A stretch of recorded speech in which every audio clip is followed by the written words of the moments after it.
ಜೀವಂತವಾಗಿ ಐಕ್ಯವಾಗಿರ್ತಕ್ಕಂಥ ಸ್ವಾಮೀಜಿ ಇದ್ದಾರೆ. ಆ ಸ್ವಾಮೀಜಿಯವರು ಇಲ್ಲಿ ತಪಸ್ ಮಾಡಿದಂಥ ಜಾಗ ಇರ್ತಕ್ಕಂಥ 3 ಜಗನ ಕಿತ್ತು ಅಲ್ಲಿ ಜಡನ ಪ್ರತಿಷ್ಠಾಪನೆ ಮಾಡಿ ಅದಕ್ಕೆ ಮಳೆಯಮ್ಮ ಅಂತ ಒಂದು ಹೆಸರು ಬರುತ್ತೆ. ಅಂದರೆ ನಾನ್ ವೆಜ್ ದೇವರೇನಲ್ಲ ಇದು. ಆ ಒಮ್ಮನ ಜೊತೆ ಬಂದಂಥ 9 ಜನ ಮುಂದ್ಗಡೆ ಬಂಟಿದ್ದಾರೆ.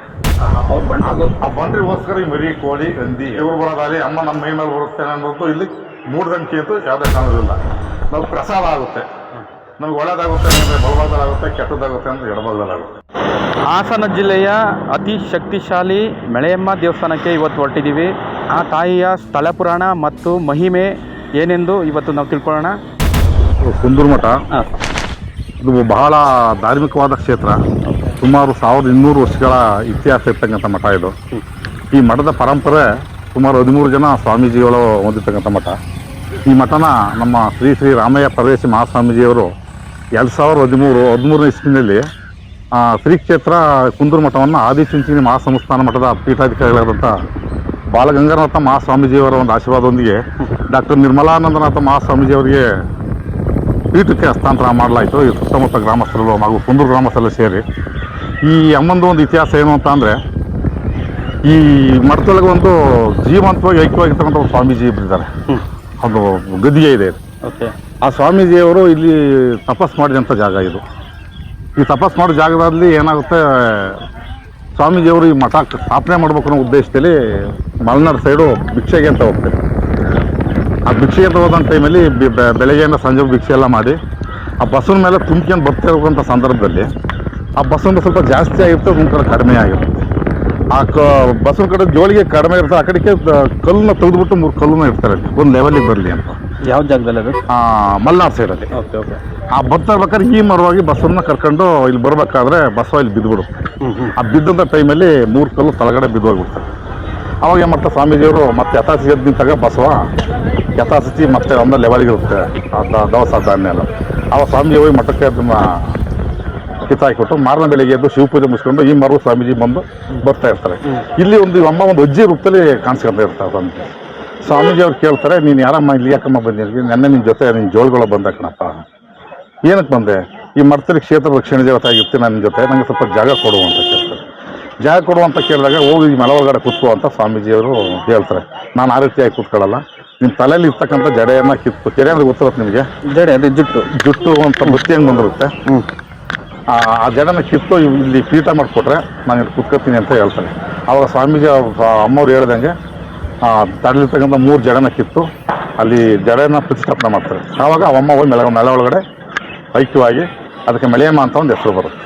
ಅಲ್ಲಿಂದ ಇಲ್ಲಿವರೆಗೂ ಅಮ್ಮ ಈ ಕ್ಷೇತ್ರ ರಕ್ಷಣಾ ದೇವತೆ ಆಗಿ ಜನಗಳ ಕಷ್ಟ ಸುಖ ಕಾರ್ಪಣ್ಯ ಒಳ್ಳೆಯದು ಕೆಟ್ಟದ್ದನ್ನು ನಿಭಾಯಿಸ್ಕೊಂಡು ಭಾಳ ಪ್ರಬುದ್ಧಮಾನವಾಗಿದ್ದಾಳೆ. ಸುಮಾರು 1200 ವರ್ಷದ ಇತಿಹಾಸ ಇದೆ ಮಠಕ್ಕೆ. ಇವಾಗ ಮಠದ ಇನ್ಚಾರ್ಜ್ ತಗೊಂಡ್ಮೇಲೆ ಇಂಪ್ರೂವ್ಮೆಂಟ್ ಆಗಿದೆ, ತುಂಬ ಇಂಪ್ರೂವ್ಮೆಂಟ್ ಆಗಿದೆ. ಮೊದಲು ಈ ದೇವಸ್ಥಾನ ಈ ರೀತಿ ಇತ್ತಲ್ಲ, ಇವಾಗೆಲ್ಲ ಚಿಕ್ಕದಾಗಿತ್ತು ಹಳೆ ದೇವಸ್ಥಾನನೇ.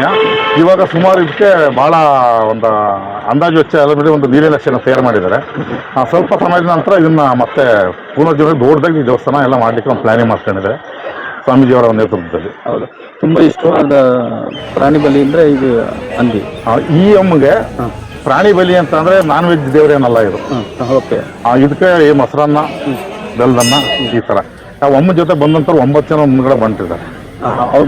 ಆ ಬಂಟ್ರಿಗೋಸ್ಕರ ಈ ಮರಿ ಕೋಳಿ ಹಂದಿ ಮುಂದೆ ಪೂಜೆ ಮಾಡ್ತಿರ್ತಾರೆ. ತಳಗಡೆ ಕಲ್ಲಿದೆ ನೋಡಿ 9 ಅವಕ್ಕೆ ಮಾತ್ರ. ಅದು ಒಳಗಡೆ ಮಕ್ಕಳು ತಿಳಿದಿರೋಂಥವ್ರು ಮಟ್ಟನ ಸಹ ಮುಟ್ಟಿ ದೇವಸ್ಥಾನ ಒಳಗಡೆ ಹೋಗಲ್ಲ. ಹೌದಾ? ಈ ಬೆಳಗ್ಗೆದ್ದು ಮತ್ತು ಸಂಜೆ ಮತ್ತೆ ಬೆಳಗ್ಗೆ ಸಂಜೆ ನೈವೇದ್ಯ ಮಾಡ್ತಾರೆ. ಮೊಸರನ್ನ ಇಲ್ಲ ಬೆಲ್ಲದನ್ನ ನೈವೇದ್ಯ ಮಾಡೋದು. ಇವತ್ತು ನಾನ್ ವೆಜ್ ಇಲ್ಲ.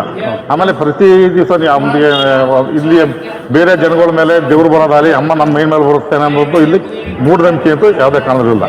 ನಾವು ಪ್ರಸಾದ ಆಗುತ್ತೆ, ನಮ್ಗೆ ಒಳ್ಳೇದಾಗುತ್ತೆ, ನನಗೆ ಬಲಭಾಗದಲ್ಲಾಗುತ್ತೆ, ಕೆಟ್ಟದಾಗುತ್ತೆ ಅಂದರೆ ಎಡಭಾಗದಲ್ಲಾಗುತ್ತೆ. ಹೂವು ಕೊಡುತ್ತೆ.